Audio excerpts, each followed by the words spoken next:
Hello everyone, आप सभी का स्वागत है मनीष एकेडमी यूट्यूब चैनल पर। आप सभी कैसे हैं? उम्मीद करते हैं आप सभी अच्छे होंगे और आप सभी की पढ़ाई काफ़ी ज़्यादा अच्छी चल रही होगी। और आप कमेंट करके बता सकते हैं कि आप सभी कैसे हैं और आपकी पढ़ाई कैसी चल रही है। देखिए, जो नरेशन था वो मैंने कंप्लीट करा दिया है और प्लेलिस्ट भी बना दिया है, अपडेट कर दिया है, तो आप सभी चेकआउट करिएगा। आपको वहाँ पे 10th की क्लासेस, वॉइस की क्लासेस और नरेशन की जो क्लासेस हैं वो आपको सारी वहाँ पे मिल जाएंगी। 3 चैप्टर कंप्लीट करा दिया गया है। खासतौर पे आप 10th और 12th के स्टूडेंट हैं तो खासतौर पे ध्यान रखिएगा कि आप जो भी पढ़ाई करते हैं उसको साथ साथ में रिवीजन करते रहिएगा, क्योंकि केवल पढ़ने से काम नहीं चलेगा। जब तक आप रिवीजन नहीं करेंगे आपको अच्छे तरीके से और समझ में नहीं आएगा। तो समझने के लिए सबसे ज्यादा जरूरी है कि जो भी आप पढ़ें उसको आप साथ साथ में रिवीजन करते रहिएगा, ठीक है। तो आज के इस क्लास में हम पढ़ने वाले हैं सिंटेक्स, ठीक है। नरेशन आपका फिनिश हो चुका है, वॉइस भी मैंने करा दिया है और टेंस भी करा दिया है। आज हमारा चौथा लेसन है सिंटेक्स। देखिए, सिंटेक्स को हम करेक्शन ऑफ द सेंटेंस के नाम से भी जानते हैं। और जब आप आगे कंपटीशन की तैयारी करेंगे तो हो सकता है आपको एरर नाम से एक चैप्टर मिले, तो समझ जाइएगा सिंटेक्स की बात की जा रही है, ठीक है। सिंटेक्स का मतलब ही यही होता है कि आपको गलत दे दिया जाएगा, आपको क्या है उस वाक्य को सही बनाना रहेगा, ठीक है। यही आपका सिंटेक्स कहलाता है, ठीक है ना। जैसे कि हम सबसे पहले डिफिनेशन देख लेते हैं और भी अच्छे से समझ में आ जाएगा। लिखा हुआ है the correct arrangement of the words in a sentence is called syntax. यदि आपको और भी आसान तरीके से समझना है तो मैंने अभी बताया कि कोई वाक्य आपको गलत लिख दिया जाएगा और उसको आपको सही बनाना होगा, वही आपका क्या कहलाएगा, सिंटेक्स कहलाएगा, ठीक है। जैसे लिखा है the correct arrangement of the words, यानी कि जो शब्द रहेंगे ना उसको सही क्रम में आपको व्यवस्थित करना रहेगा। कहां पर? इन सेंटेंस, यानी कि वाक्य में क्या है, जो शब्द है ना उसको सही क्रम में व्यवस्थित करना होगा, वही आपका क्या कहलाता है, सिंटेक्स कहलाता है। जैसे कि एग्जांपल में हम यहां लिख देते हैं मोहन, क्या लिखते हैं, मोहन रीडिंग बुक इज। अब बताइए क्या ये सही लिखा हुआ है? मोहन रीडिंग बुक इज, इसमें आपको कोई भी अर्थ सही नहीं निकल रहा है। क्यों? क्योंकि गलत लिखा गया है। मोहन ये आपका क्या है, सब्जेक्ट है और सब्जेक्ट में क्या है, नाउन है। तो हमेशा सब्जेक्ट के बाद में वर्ब का जो प्रयोग है वो किया जाता है। तो वर्ब तो आपका लास्ट में लिखा गया है ना, तो वर्ब कहाँ आएगा, यहाँ पे आएगा। Mohan is reading the book, अब जाके आपका सही होगा। तो ऐसे ही आपको प्रश्न देखने को मिल जाएंगे। और थोड़ा सा ये भी ध्यान रखिएगा कि आपको इजी क्वेश्चन नहीं मिलेंगे, थोड़े कठिन मिलेंगे। ये तो मैंने बस एक कह सकते हैं थोड़ा आसान तरीका में समझाने का प्रयास किया है कि आपको अच्छे तरीके से समझ में आ जाए कि सिंटेक्स होता क्या है, ठीक है ना। चलिए आगे बात कर लेते हैं। देखिए, एक वर्ड होता है जिसको हम क्या बोलते हैं, पार्ट्स ऑफ स्पीच बोलते हैं। क्या बोलते हैं? Parts of speech. और पार्ट्स ऑफ स्पीच में कौन कौन से आपके भाग आते हैं वो देख लेते हैं। आपके नाउन देखने को मिल जाएगा, pronoun, verb, adverb, adjective, conjunction, preposition, interjection और आर्टिकल। ये सारे आपको कहां पर देखने को मिलेंगे? पार्ट्स ऑफ स्पीच में देखने को मिल जाएगा, ठीक है ना। और जो ये चैप्टर है ना पार्ट्स ऑफ स्पीच, ठीक है, ये थोड़ा बड़ा चैप्टर है, इसको भी आपको पढ़ाया जाएगा जब आपका सिंटेक्स कंप्लीट हो जाएगा तब, ठीक है। मैंने सोचा था कि पार्ट्स ऑफ स्पीच को पहले पढ़ा देते हैं, फिर मैंने सोचा नहीं, पहले सिंटेक्स को पढ़ाते हैं फिर पार्ट्स ऑफ स्पीच को पढ़ा दिया जाएगा, ठीक है ना। चलिए आगे बात कर लेते हैं।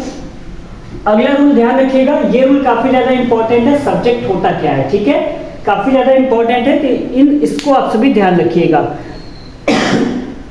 देखिए, यदि सेंटेंस में आपका सब्जेक्ट आता है ना, तो सब्जेक्ट क्या है, वो नाउन भी हो सकता है और प्रोनाउन भी हो सकता है। क्या हो सकता है? सब्जेक्ट आपका नाउन भी हो सकता है और प्रोनाउन भी हो सकता है।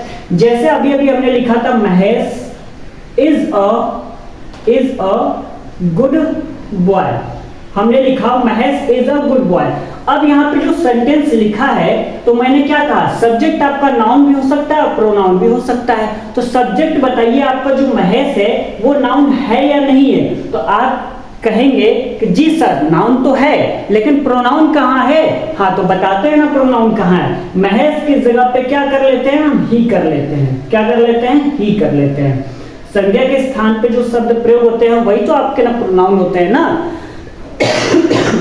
तो यहाँ पे महज की जगह पे ही लिख लिया। तो अब बताओ, अब आपका सब्जेक्ट क्या है, प्रोनाउन है या नहीं है? He is a good boy, अब आपका प्रोनाउन भी हो गया। तो अब आपको पता लग गया एग्जाम्पल के तौर से कि आपका सब्जेक्ट क्या है, नाउन भी हो सकता है और प्रोनाउन भी हो सकता है। तो ये वाला क्लियर हो गया। सब्जेक्ट आपका वर्ड है, वो आपको ध्यान देने की कोई जरूरत नहीं है। सब्जेक्ट आपका सिंगुलर भी हो सकता है और प्लूरल भी हो सकता है, यानी कि एक वचन भी हो सकता है और बहुवचन भी हो सकता है। कैसे, चलिए वो भी बता देते हैं। जैसे हम यहाँ पे लिखते हैं डॉग्स, क्या लिखते हैं, dogs are barking, dogs are barking, कुत्ते क्या है, भौंक रहे हैं। तो आपका जो सब्जेक्ट है वो बताइए, एक वचन है या बहुवचन? तो आप कहेंगे सर कुत्ते भौंक रहे हैं, यानी डॉग्स, यानी बहुत सारे हैं ना, तो वो आपका क्या है, बहुवचन में जाएगा। तो सब्जेक्ट आपका प्लूरल हो गया।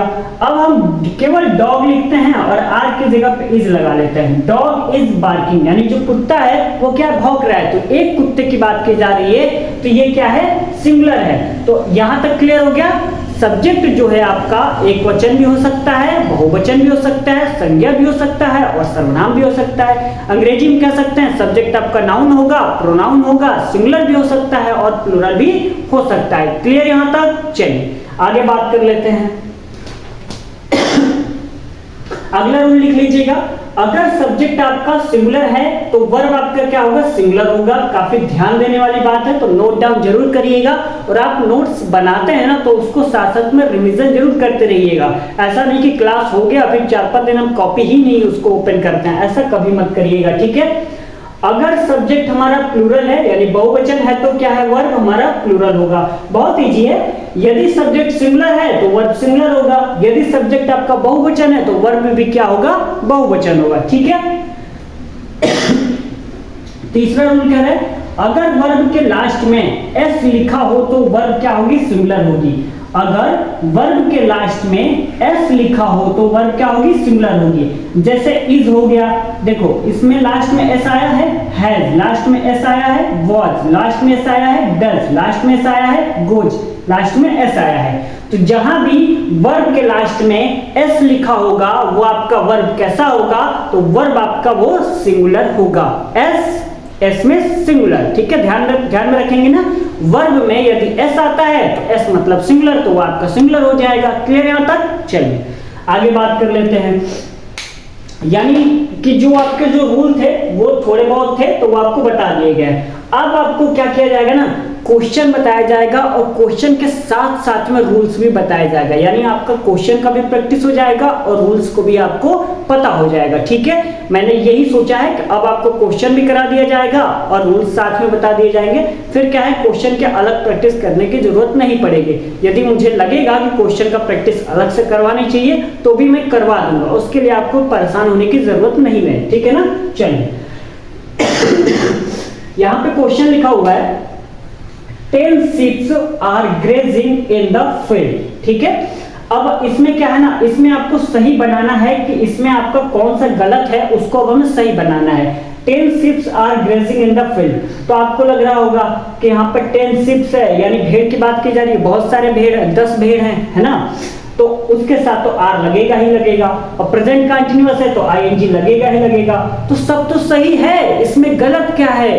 तो बेटा यही चीज तो आपको सीखने की जरूरत है, क्योंकि जब हम पढ़ते हैं ना तो हमको लगता है सब सही है, कुछ गलत तो है ही नहीं, है ना। हमको लगता है कि सब सही है, कुछ गलत तो है ही नहीं। लेकिन जब आप अच्छे तरीके से पढ़ते हैं, 2-4 बार रिवीजन करते हैं, ध्यान देते हैं क्लास में, तब आपको पता लगता है अच्छा ये मिस्टेक था और हमको काहे नहीं पता लग रहा था। तो वही चीज आपको देखने की जरूरत है, ठीक है। देखिए नोट डाउन में यहाँ लिखा हुआ है, कहीं पर भी सीप नजर आता है, ठीक है, डियर नजर आता है, स्वाइन नजर आता है, जंगली सुअर कह सकते हैं। ये नाउन्स सिंगुलर भी होते हैं और प्लूरल दोनों में क्या है, सेम रहते हैं, और इनके साथ में एस लगाकर प्लूरल नहीं बनता है। कुछ समझ में आया बेटा? जहां पर भी सीप नजर आ जाए, डियर नजर आ जाए, स्वाइन नजर आ जाए, ये सब क्या है, सिंगुलर और प्लूरल दोनों में सेम रहते हैं, और इसमें एस लगाकर कभी भी प्लूरल नहीं बनाया जाता है। क्या है, इसमें एस लगा के कभी भी बहुवचन नहीं बनाएंगे। जबरदस्ती नहीं कि चलो एस लगा देते हैं, नहीं तुम एक वचन हो लाओ बहुवचन बनाते हैं, ऐसा नहीं करना, ठीक है ना। तो चलिए अब बनाते हैं। तो हम क्या है, पेन के नीचे 10 लिखेंगे। कुछ आइडिया लगा बेटा कि गलत क्या है? लग गया होगा कि शिप्स लिखा हुआ है, और सर ने अभी अभी बताया है कि जहां पे सी डियर स्वाइन, इसमें एस नहीं लगेगा, क्योंकि ऑलरेडी ये क्या है, सिंगुलर और प्लूरल में तो दोनों सेम रहते हैं, तो ये ऑलरेडी बहुवचन में है। तो क्या करेंगे, 10 शीप लिखेंगे। हो गया। अब कुछ के मन में आ रहा होगा ना कि सर शीप है तो आप यहाँ पे इज लगा देंगे। अरे बेटा काहे को लगाएंगे इज? मैंने अभी क्या बताया, यहाँ पे शीप डियर स्वाइन में शीप डियर स्वाइन ये नाउन सिंगुलर प्लूरल दोनों में सेम रहते हैं, और इनके साथ एस लगाकर प्लूरल नहीं बनता है, यानी ये ऑलरेडी प्लूरल में है, यानी कि बहुवचन में है। तो यहाँ पे हम आर लगाएंगे। क्या लगाएंगे? आर लगाएंगे। हाँ, गलती वलती मत कर लेना, ठीक है ना, इसीलिए कह रहे हैं, बार बार ध्यान दीजिए। तो 10 sheep are grazing in the field. अब समझ में आया? कभी भी समझ में नहीं आया? ये ऑलरेडी क्या है, गलत लिखा हुआ है। शीप में एस लगाकर कभी भी बहुवचन नहीं बनाएंगे, यानी ये ऑलरेडी बहुवचन में है, तो इसके साथ में आर का प्रयोग कर दिया है। ठीक है,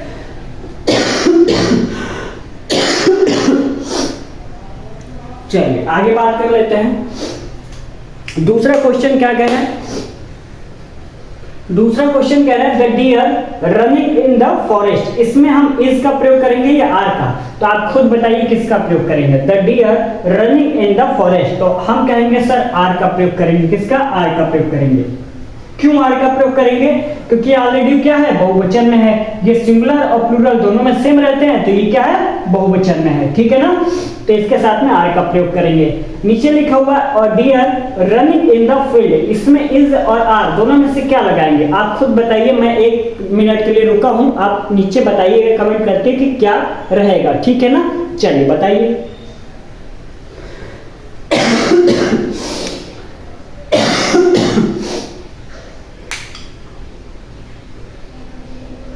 चलिए मैं आपको बताता हूं क्या रहेगा। देखिए यहां पर प्रयोग होगा इज का। किसका प्रयोग होगा? इज का। अब आपके मन में आएगा सर क्यों इज का प्रयोग होगा? अरे बेटा पढ़ लो ना, और डियर यानी एक हिरन की बात की जा रही है ना, केवल एक हिरन की बात की जा रही है, तो यहां पे किसका प्रयोग करेंगे? इज का ना। यहां पे द डियर यानी कि बहुत सारे डियर हैं, और डियर आपका क्या है, बहुवचन में भी सेम, एक वचन में भी सेम। तो आपको पता कैसे लगेगा कि इज लगाना है? जब डियर या तो स्वाइन या तो शीप के आगे ए नजर आ जाएगा, जहां पर भी ए नजर आ जाएगा लिखा हुआ, उसके बाद में क्या है, सिंगुलर नाउन होता है। क्या होता है? सिंगुलर नाउन होता है, तब हम इज का प्रयोग करेंगे। एक कहीं पर भी नजर नहीं आता है ना, एक की जगह पे द नजर आता है, तो वहां पे आप क्या करिएगा, आर लगा लीजिएगा। इस वाले केस में बात कर रहे हैं, ठीक है, जहां पे शीप आएगा, डियर आएगा, स्वाइन आएगा, तब की बात कर रहे हैं।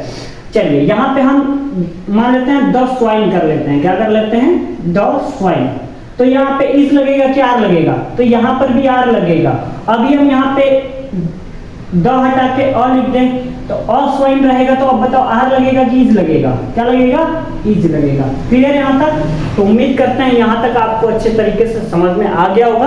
आज हमारी ये सिंटेक्स में पहली क्लास थी, तो मैंने सोचा ज्यादा नहीं बताते हैं, क्योंकि हो सकता है आपके दिमाग के ऊपर चला जाए, है ना।